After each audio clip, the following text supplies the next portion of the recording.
chapter, 8th chapter of Mark. Hallelujah. 8th chapter of Mark. And I will be reading out of New Living Translation, NLT. I think kind of got to me. I started reading it and using that, and I'm like, wow, it makes things so plain to me. I tell people, I read the King James also, don't get me wrong, but I always go back and refer to the New Living Translation. And we have quite a few Bibles at the house, so I got different translations. So I just go ahead and compare, see what they go out to the King James Version. But Mark the 8th chapter, starting at the 22nd verse, 8:22 to 26. Mark 8:22 to 26. Thank you, Jesus. You should have it by now. It starts reading as such. When they arrived in Bethsaida, some people brought a blind man to Jesus, and they begged him to touch the man and heal him. Jesus took the blind man by the hand and led him out of the village. Then, spitting on the man's eyes, he laid his hands on him and asked, "Can you see anything now?" The man looked around. "Yes," he said. "I see people, but I can't see them very clearly. They look like trees walking around." And Jesus placed his hand on the man's eyes again, and his eyes were open. His sight was completely restored, and he could see everything clearly. Jesus sent him away, saying, "Don't go back into the village on your way home." May the Lord add a blessing, understanding, and reading of his holy word. Our topic would be how Jesus heals some people. How Jesus heals some people. And I was listening to that, and I said, well, if I give you that topic, it's saying Jesus can't heal everybody. But Jesus can heal some people. He can heal all people. Sometimes you got to ask him. You know, we so proud and carrying on. We don't want to ask Jesus, say, look, I got a problem. Heal me. My back hurts. Heal me. You know, I got bad knees. Heal me. We walk around and say, well, I go to Dr. Jones and Dr. Sam, and he can't heal you. He can treat you, but he can't heal you. Amen. See what I'm saying? He can treat you. He can give you medication. He can tell you physical therapy. But the final word is Jesus can heal you. And you have to understand that. You know, we sit around and, you know, I got a problem. Well, okay, you got a problem. Don't be ashamed of it. Well, I'm not ashamed to say, hey, Lord, I got a bad back. I got bad hips and knees. You know, heal them. You know, now I go to physical therapy, and Jesus is going to heal them in his time. Right. And I think that would be a time that I can say, the testimony is, you know what, God healed me. Jesus healed me. That's my testimony. So, you know, we have to understand how Jesus heals some people. Amen. He really can heal all people. He can just say, you're healed. It's over. I can stop going to physical therapy. Amen. He can say, hey, you're healed. By my faith and trusting him, I'm healed. Yes.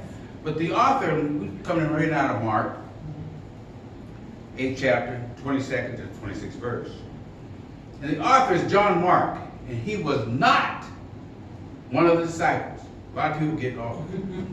John Mark, he wrote that. No, he was not one of the disciples. The John you may be thinking about is a disciple, and he wrote the book of John. So get the clarification so you know who you're talking about, who's writing which book, which gospel. The purpose, the reason of the gospel of Mark is to present Jesus as a person, work, and his teachings. That's what Mark's talking about. That's what he's talking about. So you know what you got to look for. You know, when you start studying and start reading, this is what Mark is talking about. Mark 8 has 38 verses. 38 verses. It's not that much to read. You know, you can sit down in 15, 20 minutes to read 38 basic verses. You know. But to break them down so you know what you're reading about, let's just say it this way. I'm going to break them down to you. Verses 1 to 10. Jesus feeds 4,000. Okay, these are things that Jesus is doing in this in this chapter of the book of Mark. Verses 11 to 21, the Pharisees demand a sign. You know, the Pharisees always trying to trick Jesus. You know what I'm saying? Trying to get over on Jesus. You know, Jesus like, I just picture Jesus sometimes saying, you know what, y'all funny. Y'all want to play jokes and try to check me out. You know, that's like a lot of people do us sometimes. You know, try to test you. As long as you stand strong in what you believe in, they can't make you, they can't be wavering. You know, just trust, you know, and that's what Jesus was telling you. Know, Jesus tried to tell the people. So in verse 22 to 26, Jesus restores the sight of a blind man. Jesus restores the sight of a blind man. Praise God. And then, you know, a lot of times, I told you earlier, Jesus can heal some people. He can heal anybody he wants to. Okay? Verse 27 to 30, Peter declares Jesus is the Messiah. Now, we know about Peter. Peter, bad dude. Peter cuts you, do everything else. Some like we used to be like. We used to do that. We would cut you. I mean, I can remember when I was coming up, I'd cut you real quick. I got older, then I messed around, I'd shoot you now. But see, that's how God is. See, you graduate. We laughed about Cliff was laughing about last night. Cliff said he got a little billy club from Germantown. See, now, probably when he was young, Cliff probably would have cut you. He would have cut you real quick. See, so, you know, I'm looking at how, you know, Peter was a bad dude, though. Peter cut that man's ear off. He didn't play. Peter would cut you. He had his knife. So we talk about Peter on the 27th to 30th verse. Then verse 31 to 38, Jesus predicts his death for the first time. Jesus predicts his own death for the first time. So that's the breakdown of the 38 verses in Mark 8:38. Today, we're going to concentrate on verse 22 to 26. Okay? 22 to 26. And you know, we're talking about things and people and what those Easter verses are talking about. And those few verses I'm reading about, there's three things. There's three main people. Three main people. Number one is the friends who are helpers. These are one of the people. These are friends who are helpers of the blind man. Okay, we're talking about the blind man too. The second is the blind man who is helpless. He's helpless, you know. And can you ever sit? I look around and you really get real dark in a room. You try to walk around and you be running the halls and stuff. Come on, can you imagine? I mean, I can't even imagine being blind. I can't imagine being blind, physically blind. A lot of times we have, hallelujah, thank you, Jesus. People are spiritually blind. Come on now, let's be for real. People are spiritually blind. In today's day, people, and I cringe sometimes when I think about the young people who are spiritually blind, but I cringe even more about us older people who don't tell them anything about God. They don't have, I mean, you can't really blame them that much because they ain't been taught. They haven't been taught. Amen. We sit around and, hey, that's on them. I ain't gonna do with that. That's the problem we have. We don't even concern ourselves about our children. We don't concern ourselves about our children. That's the next preachers you're gonna have. That's the next deacons you're gonna have. You have to start getting these people, groom them, hallelujah, groom them for what they're gonna be doing. Because we ain't always gonna be here. Tomorrow is not promised to anybody. Amen. Thank you, Jesus. And the third person we're talking about in here is Jesus. The most important is Jesus. You know, and it's really, that's what taking me off my message completely when I start talking, oh, hallelujah. Jesus. But how in the gospel, Jesus performs 37 to 40 miracles. Now come on, this is in the gospels. We know the gospels. Matthew, Mark, Luke, John.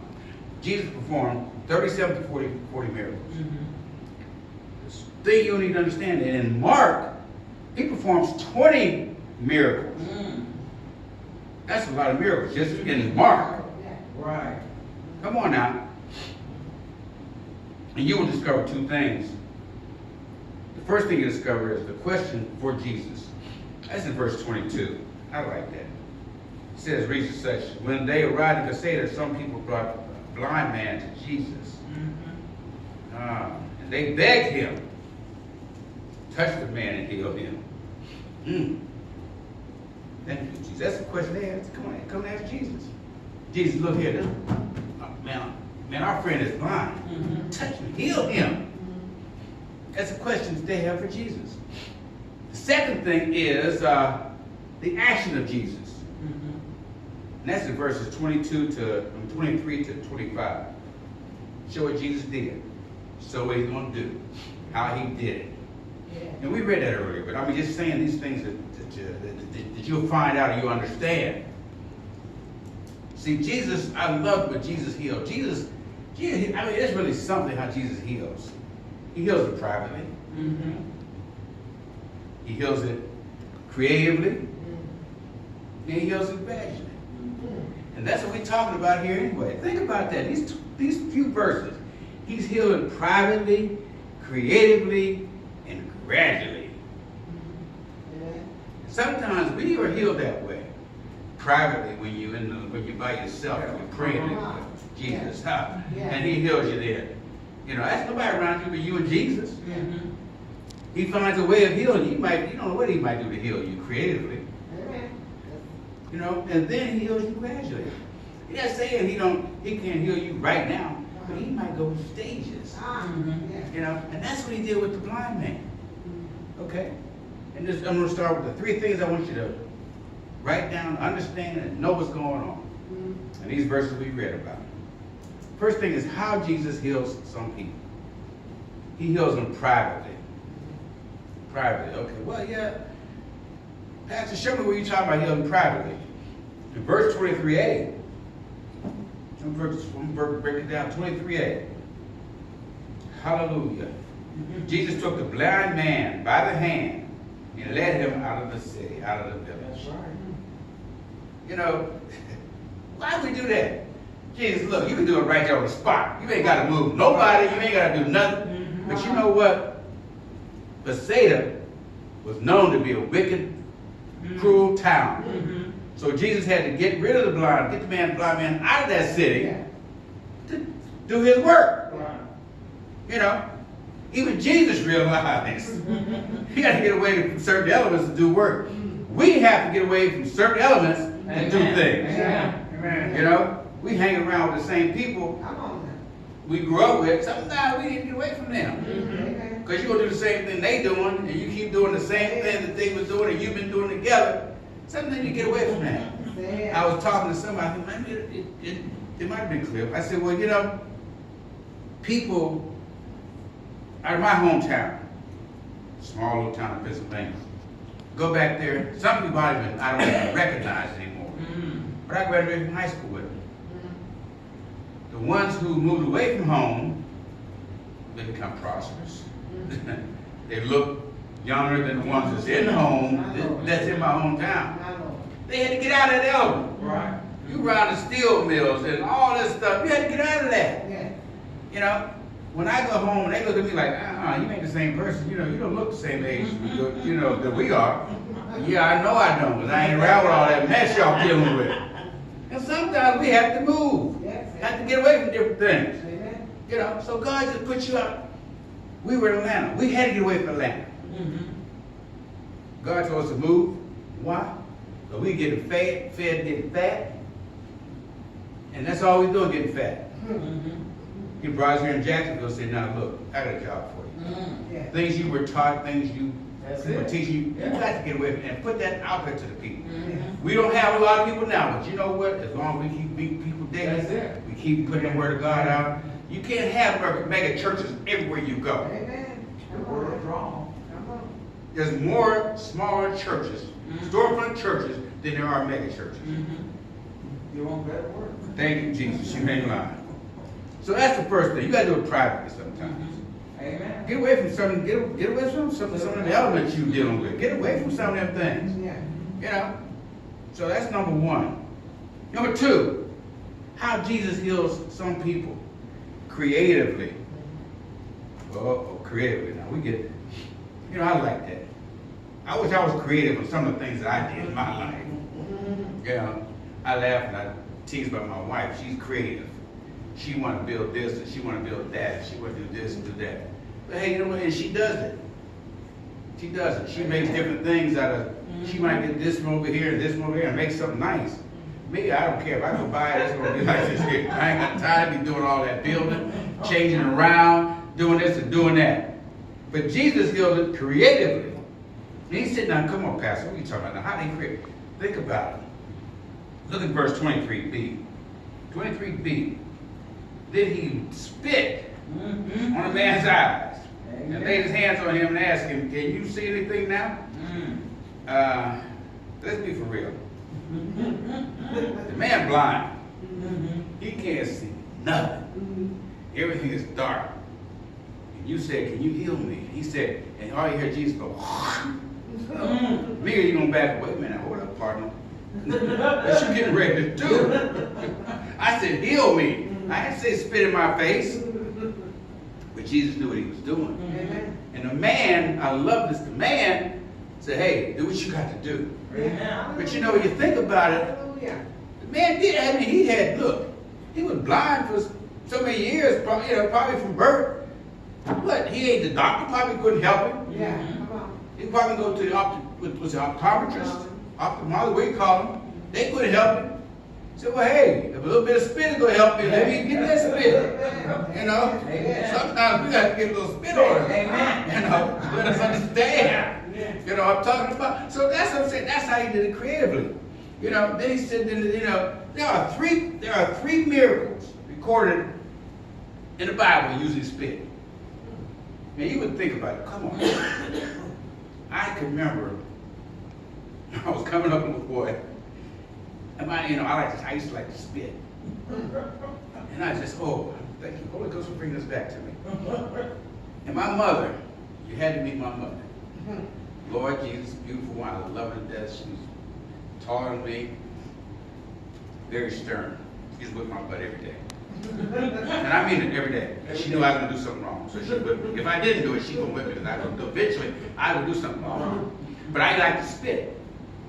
And I can remember to this day, one day I was with my mom, and I talked to my mom, and I spit in my mom's face. She did not whip me.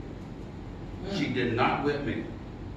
But she pulled one of Jesus and spit on my face, and I laid back on the floor screaming like somebody had killed me. But I never spit at anybody else again. I don't spit on nobody. And I just think about that. How Jesus, I can see that man now. Come on, man. Jesus, heal me, but you spitting on me too? Come on. But I told you it was 3 spits in the Bible. What are we talking about? John 9:6 says, he spit on the ground and made clay with saliva. That's John 9:6.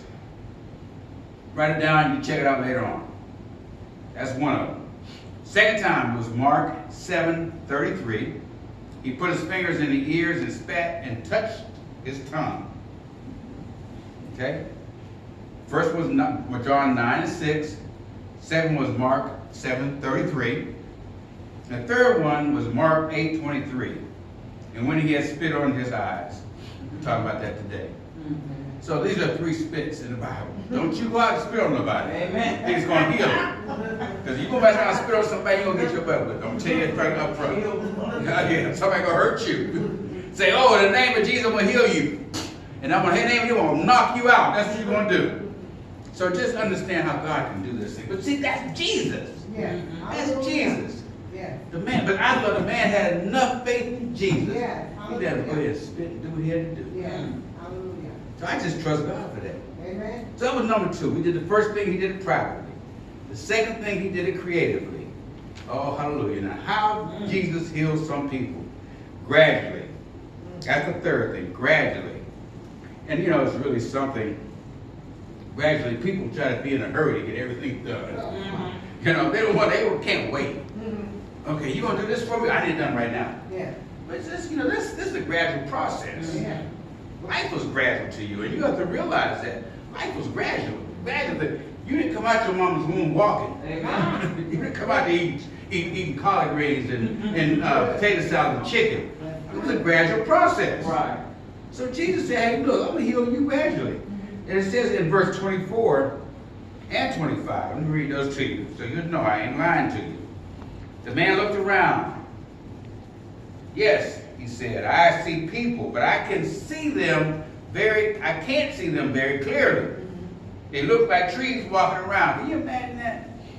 You, first of all, the man spit in my face, spit in my eyes, broke me, healing me.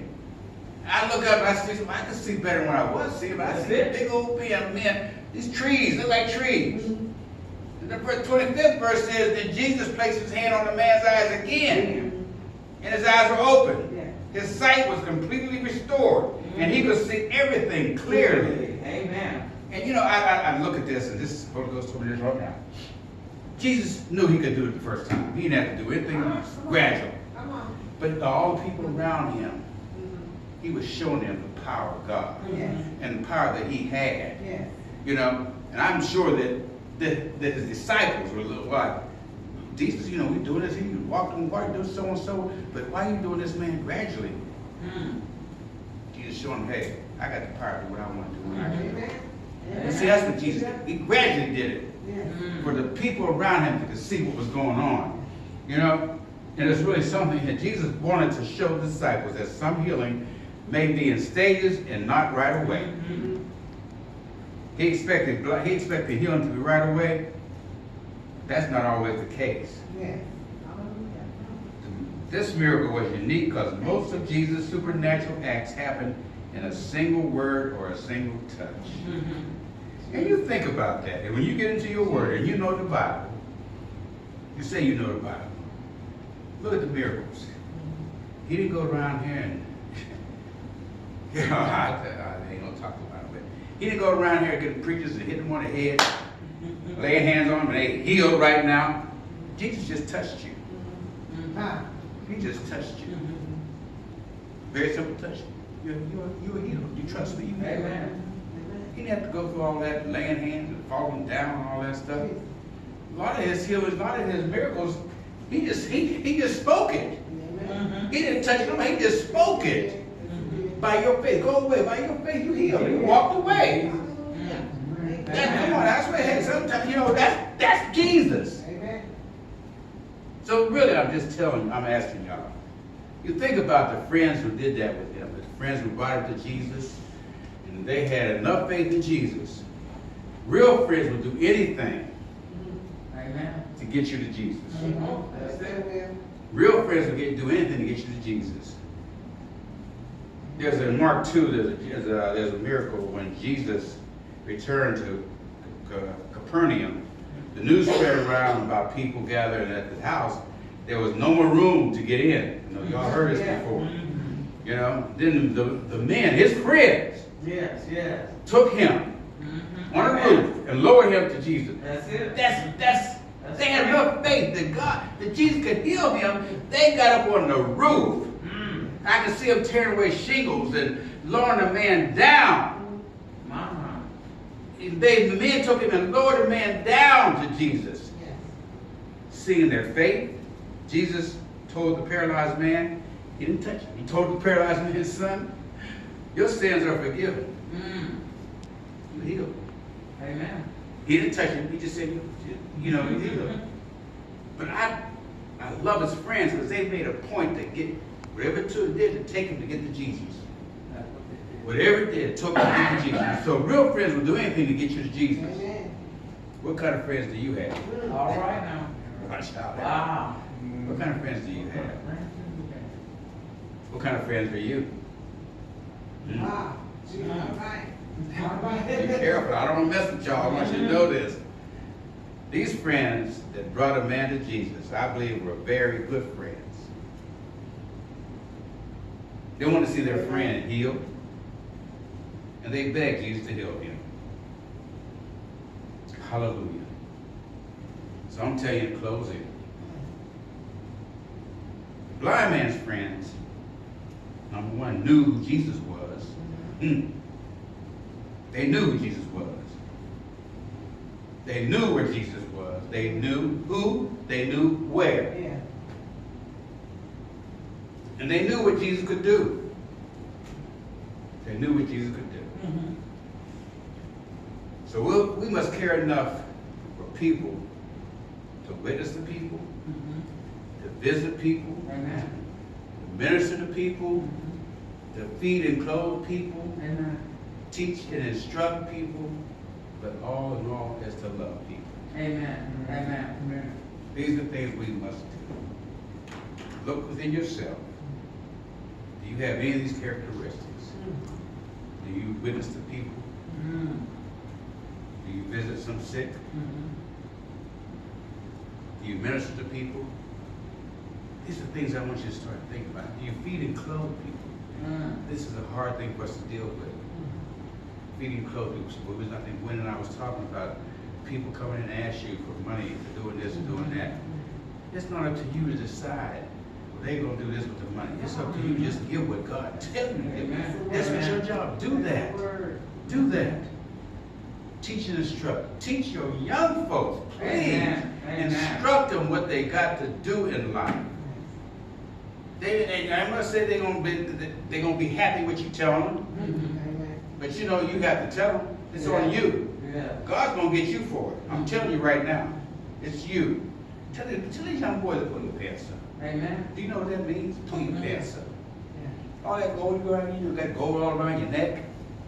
Ain't got 50 cents in your pocket. Come on. And then for all these things you've done, you gotta learn to love. That's it. Amen. Learn to love. Amen.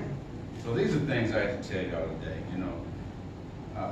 Cliff and Gwen don't know me that well. I was preaching, but everybody